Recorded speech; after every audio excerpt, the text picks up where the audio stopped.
Рековме утринава со Ивана за оние кои што сега не се вклучуваат на Телма телевизија, ќе се преповторам дека ќе се обидам барем овој сегмент од утринска на Телма со оброкот на денот да ги спојам и да ве предизвикаме повторно за една ваша нова можеби резолуција од овој период на годината. Она што таа ми го спомени сега на неколку секунди пред да се вклучат овие камери повторно на Телма телевизија, дека таа во овој период се уште е волонтерски некако поврзана со Црвениот крст. Меѓу другото ќе потсетам дека волонтерите и понатаму се вклучени во оваа голема кампања секако за заштита од топлотни удари. Претпоставам дека можеме кусо ќе ја прашаме Билјана утринава какво искуството, бидејќи волонтирањето е всушност една од најбавите можеби активности, без прито да очекуваме нешто во животот, таа е духовна сатисфакција да можеме да помогнеме некому. Инаку, она што реков дека ќе се обидам некако вака да направам убава дисперзија за сите вас на спортска што се вели и да уживате во сите оние мигови што ги нуди летото, е освен оние класични, стандардни, комерцијални наши патувања, некој пат вистина да се предизвикате, независно ако досега можеби не сте направиле такво искуство да излезете од вашата комфортна зона, да појдете во природа и вистински онака баш најабстрактно да можете во таа форма да кампувате. Меѓутоа, прво нешто што ви е можеби на листата во некои топ 3 работи за кампување ви е шаторот, душекот и хамокот. Мислам ќе се сложиме, ама Билјана ќе ме потврдиш и ти во овој момент. Билјана Димитриевска со ЛЈ. Исто како мојата мајка. И таа често пати знаеше во минатото да каже: "Ве молам, немој да ми гутнете моето име." Често пати се случува. Така е, често пати знаат да погрешат и наместо Билјана да се каже тоа дека е Билјана, да. Нас малку тие Билјани ни иритира тоа, но вие направивте добра работа. Супер. Ќе се поврзам прво со Црвениот крст. Нели нема ништо поубаво кога ќе се поврземе со волонтирањето, бидејќи имаше период со наши психолози од нашата сцена, кога говориме како оваа наша младина, или популарно кажана Gen Z, да ја искористи можеби нели оваа летна календарска година, барем кога стана збор за летото, велиме секој пат вклучете се во некаква активност, хоби, ама на крајот па и волонтирајте. И мислам дека тука може да се создадат нови конекции и некој нов аха момент во животот да сватиш дека можеш да помогнеш некому, нели? Црвениот крст тоа го возможува. Така е, па речи си 15 години како волонтирам во Црвениот крст. Секоја чест. Така е, релативно млада започнав со тие активности, но сватив дека со волонтирањето таму тоа се приубави чувства кои што ги добиваме за возвратние волонтерите и најверојатно и затоа јас сум веќе 15 на години таму. Оние чувства што ги добиваш од социјалните групи, ранливи категории на граѓани, особено бездомните лица кои што ги имаме за жал низ Скопје. Така што претпоставам дека тоа е убаво искуство. Да, и се уште трае и се надевам дека ќе потрае низ текот на годините. Нераскинлива врска. Така што сензацијата точно знам, бидејќи сум бил мал дел нели во можеби волонтирањето, ама секоја чест дел од овие протагонисти како Сузана и така натаму ги се познавате, така што ќе ти честитам. Ти споменав телефонски пред да го договараме овој интервју дека не можам да ти обяснам каква мене убава животна екстаза ми е кампувањето. Иако некој пат си правам некое своја алиби и оправдување, инсекти и така натаму, меѓутоа можам да кажам дека сум од оние, да кажам, карактери на луѓе кои што гледаат да го направат тој еквилибриум со природата, па да бидам и од најоние комерцијални класични патувања, да појдам на нешто така поабстрактно и да уживаш во вистинска природа. И вистина дека прво нешто што ќе го набавите е душекот, шаторот и хамокот. Така е. Јас со мојот сопруг веќе активно 10 години кампуваме и онаа конекција која што ја добиваш додека си во природа, сите тие растенија, дрви околу тебе, меѓу другото ги спомена и бубачките, не се плашиме ние од нив никако. И тоа е предизвик, така да се соочиш со предизвикот. Тоа е едно прекрасно чувство, тоа е исклучување од ова брзо темпо што ни го наложува животот сега и тоа е вистинско уживање да си во природа, да се поврзиш со секој еден сегмент од природата, максимално да уживаш, едноставно да се вратиш поисполнет дома, со поголема енергија, спремен за работните предизвици што те очекуваат. Имено. Мислам дека тоа е баш дефиницијата на ескейпизмот кој што може да го направиме во текот на годината, бидејќи често пати знаеме денес не правиме бърнаут или согорување од нашата работа. Многу често го гледам терминот кај луѓето во секојдневиот од сите аспекти, практично ние сме согорени од нашиот живот непотребно. Така што верувам дека овој ескейпизам со кампувањето може добро да дојде. Како да ги предизвикаме сите? Верувам дека човек треба да направи промена во својот живот. Обично е најмногу на страв што преовладува да се излезе од комфортната зона, затоа што сме научени цело време на едно исто темпо, исти очекувања, исти потреби. И сметам дека луѓето треба да си дозволат макар еднаш во животот да избегаат од тоа секој дневие и да пробаат нешто ново. Так. Во однос на сите овие години додека кампуваме, нешто што забележавме со мојот сопруг е во време на она мрачно и тажно време на ковид кризата, дека многу повеќе луѓе се насочија кон природата и тоа е една, да речам, позитивна страна, но сепак не беше само како краткотраен тренд. Тоа беше супер, затоа што луѓето кои што отидоа во природа, ја направија таа конекција, сватија дека имаат многу големи придобивки во однос на нивното физичко и на психичко здравје и останаа таму.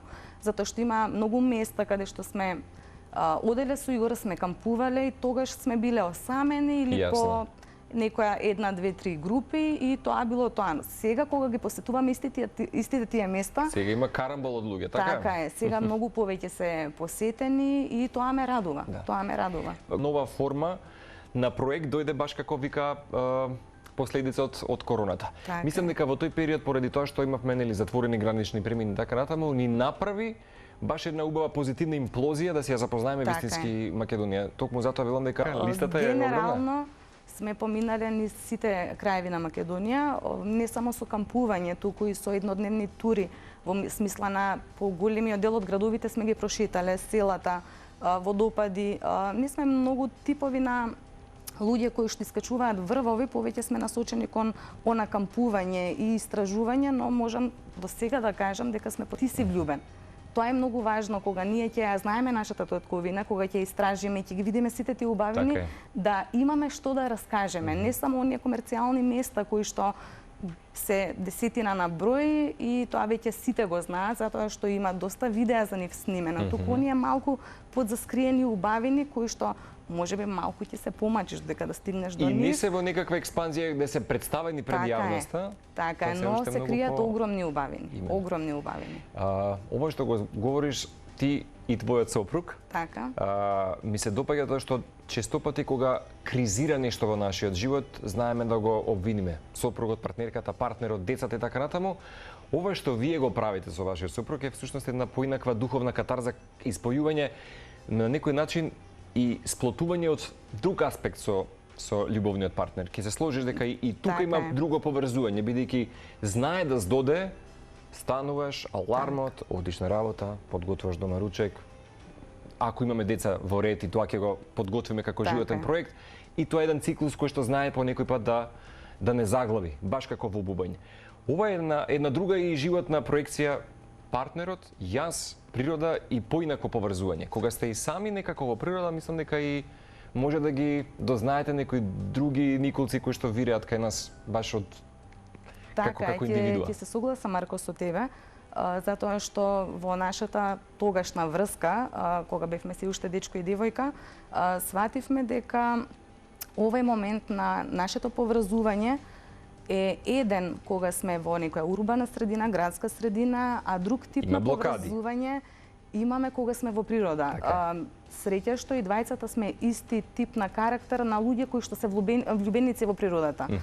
Немаме страв да пробаме нешто ново, сакаме предизвици, едноставно како некои други особини да излегуваат од тебе кога ќе се најдеш во природа, и сметам дека по однос на тоа прашање сум стварно среќен човек. Не се ни сомневам. Сега, кога ќе споменам за хамок, секој пат ми е некако инвестиција во себе, инвестиција на нашиот пазар, меѓутоа ќе кажам предпримачки дух, занечиски момент, значи нешто ново како продукт. И многу ми се допаѓа што многу работи произлегува. Не знам дали сте можеби форма на последица од после корона или проект после корона, ама знам дека сигурно тоа се случило веднаш календарски по тој период. Hammock.mk, едно ново искуство и ќе кажам еден од ретките кај мене, вака во она што сум го запознал во моето обкружување, дизајниран македонски хамок. Така е, всушност...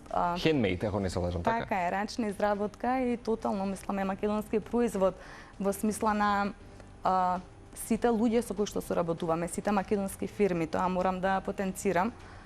Се тоа низ многу прсти поминато, се тоа македонски фирми, мали бизниси. За една работа бевме сигурни пред да почнеме со hamok.mk дека нема да има никаков увоз, нема да има препродажба на материјали, ова ќе биде наш автохтон проект наш. Така е. Корените. Со тоа што многу се радувам што баш можам да кажам и сум горда дека тоа е 100% македонски производ, но всушност од кога потекнува сето ова? Маркова потекнува од пред 6 до 7 месеци.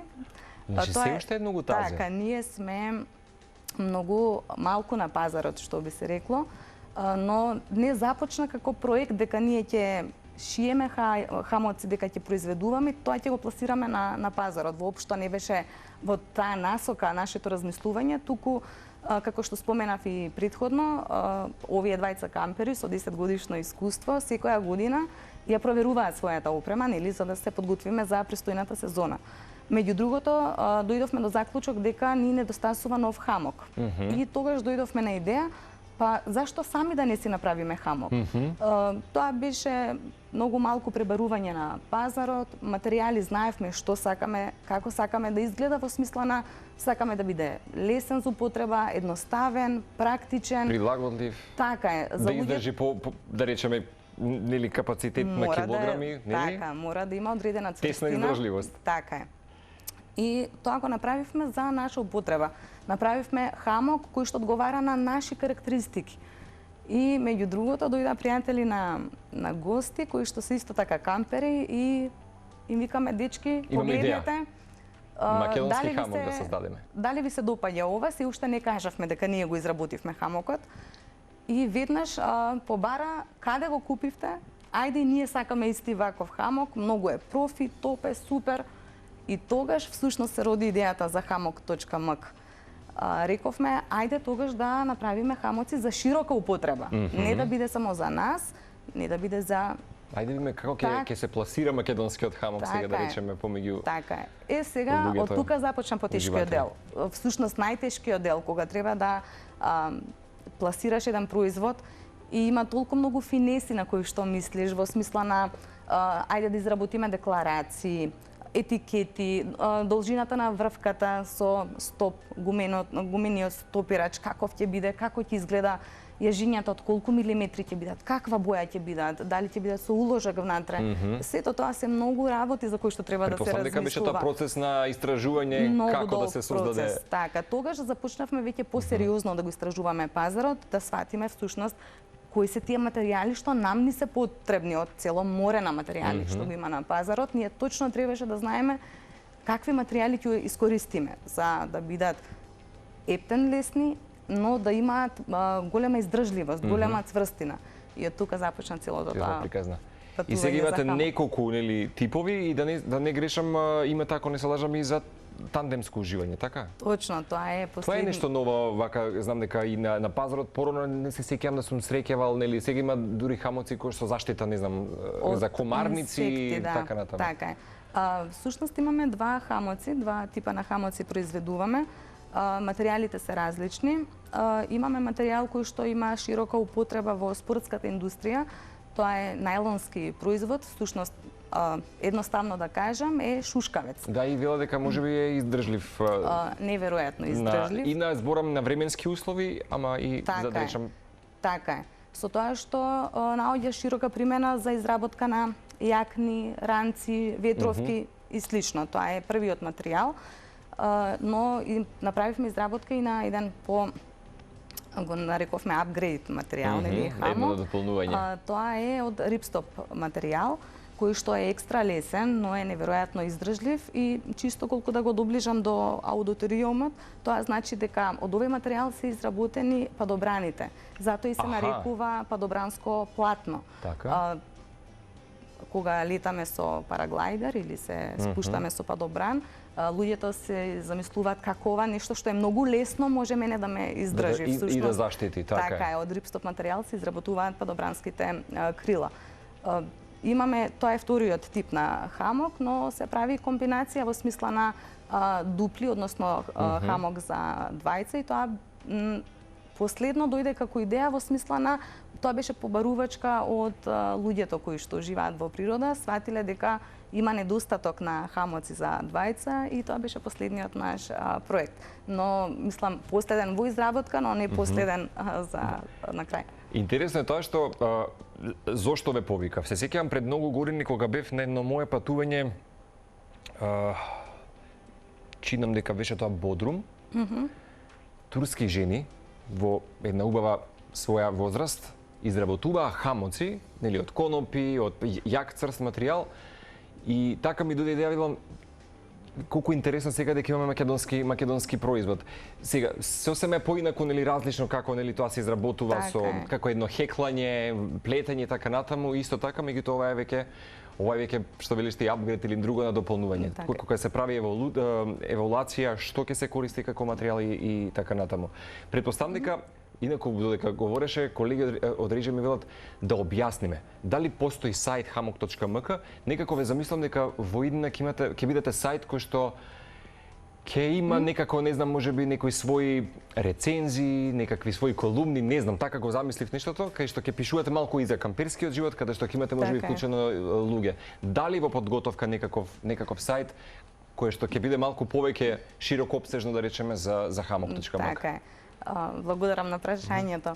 Во однос на самата промоција на Хамок, актуелни сме на социјалните мрежи, на Facebook и на Instagram, не наоѓаат под името hammock.mk. И ова што го спомена во однос на сајтот, тоа веќе е како идеја која што почнавме да ја разработуваме. Со тоа што не се задржавме на самиот профил само во однос на што нудиме и каков тип на производ е ова, туку направивме и некои едукативни постови во смисла на во смисла на како правилно да се постави хамокот, затоа што голем дел од луѓето замислуваат дека тоа се само две јажиња кои што се оптегнуваат на дрво и тоа е тоа. Сепак има некои стандарди според кои треба да се постави хамокот за максимално уживање во природа, за да не дојдеш во позиција на фетус положба или пак да бидеш исправен како на даска, и тоа прави една некомоција, еден дискомфорт, и луѓето не можат да дојдат до оној степен да речат стварно се одмори во овој хамок или максимално уживав. И затоа тука тргнавме дека би било добро да имаме и едукативен пристап на самиот профил, или пак да знаете уште колку време ви преостанува од сончевите зраци додека сте во планина, можеби да знаете уште колку време имате да уживате во хамокот. Па направивме и таков еден пост со поставување на прстите под линијата на сонцето до хоризонтот, каде што секој прст означува 15 минути. Се стремиме и кон такво нешто, затоа што сакаме стварно тоа да биде производ кој што ќе биде максимално искористен во позитивна смисла. Да не се откажуваат луѓето од лежењето во хамок и во неговото уживање, а во однос на овој пристап што го направивме, да имаме и едуцирачки карактер, беше една девојка која што заради тоа што го видела хамокот, го купи, но беше во недоумица како точно треба да се постави, затоа што не била сигурна дека баш ужива. И таа ни даде идеја дека супер, значи ние може да имаме и ваков едукативен карактер на профилот. Едукативна содржина. Така е. Супер. Сакав да прашам, топ дестинации кои што ги посетивте изминативе 10 години од вашето активно кампување во природа, кои што би ги издвоила за периодов кој што ни следува, со оглед на тоа дека високи температури, постојано кажуваме и апелираме портокалова фаза, меѓутоа прибежиштето во шумските предели поред поточиња, реки, водопади знае да биде вистинско уживачко. Така е, обично сакаме да ги бираме нашите локации, да има река или некој поток во близина, се разбира. Би го издвоила географскиот центар на Македонија, кој што се наоѓа во близина на Велес, за кој што мислам дека многу малку се знае во нашата држава.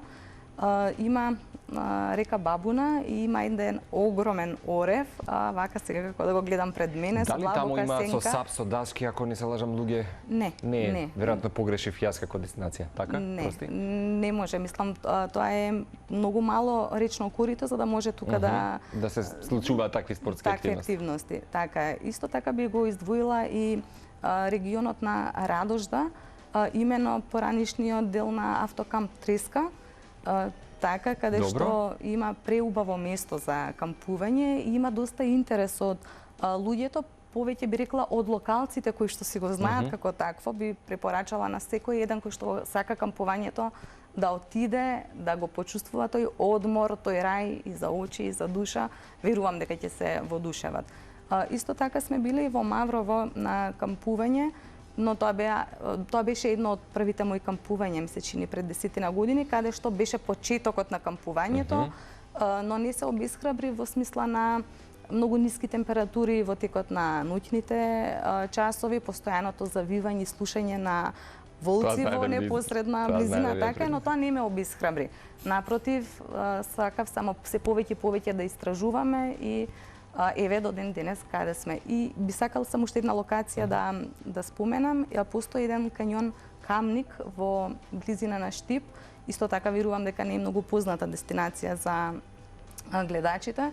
Бевме сместени во самото подножје на овај кањон, но е вистинско уживање кога ќе треба да се помине низ самиот кањон, да се направи таа обиколка. Едноставно препорачувам на сите да појдат и да ги видат и убавини од нашата држава. Топ 4 дестинации, значи Велес, некаде во близина Радожда Треска, Маврово и кањонот во Штип. Да. Еве, одлични дестинации за ова лето. Ти благодарам, се надам дека Хамок ќе доживее убава експанзија. Искрено мислам дека е малку постар бренд, меѓутоа со секоја чест за 6-7 месеци како луѓето веќе го запознаваат првиот македонски изработен хамок. Се надам дека во следна прилика можеби камерата ќе биде некаде во некоја кампинг зона каде што ќе бидеме сместени, па таму ќе направиме некаква наша видео приказна. Се радувам на таквото едно дружење. Hamok.mk така вено ги на социјалните медиуми. Ама очекувам и веб страницата да се изработи. Се надевам за кратко. Ви го посакам прагматично овака. Ти благодарам од срце, Марко. Ми беше драго да те запознам. И ти и твојот сопруг. Уживајте во летото. И вие исто. Утре кампувате, така ми рековте? Така е, утре заминуваме. Супер, пратете по некоја фотографија. Нема проблем.